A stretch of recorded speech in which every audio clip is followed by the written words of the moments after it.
Only 5 men have been able to defeat McGregor during his illustrious career: Artemij Sitenkov, Joseph Duffy, Diaz, Khabib Nurmagomedov, and Dustin Poirier.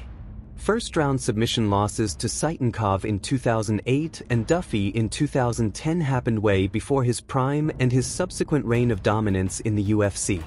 In the years that followed those setbacks, McGregor won his next 15 fights and became a UFC featherweight champion by dethroning Jose Aldo in 2015.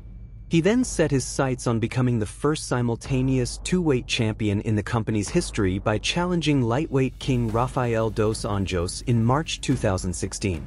However, Arte pulled out of the contest with a foot injury, resulting in Diaz stepping in to save the card.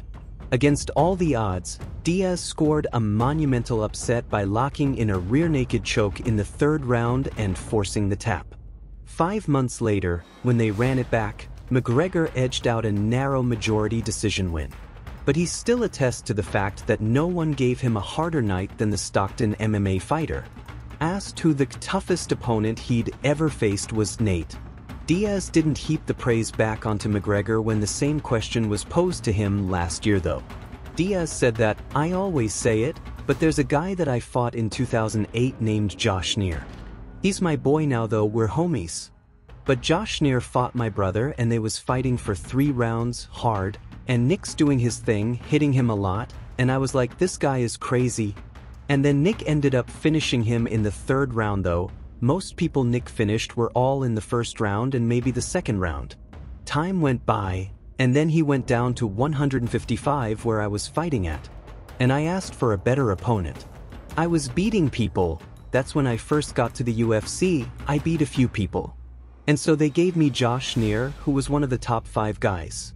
That's right when I started to fight top people. And it was my hardest fight.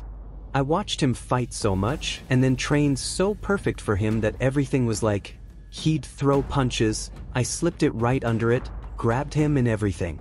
But he countered everything and it was like if you watch that fight, me versus Josh Neer, it's 100 miles an hour. It's a good fight. In the end, it was Diaz who emerged victorious over Neer via a tight split decision.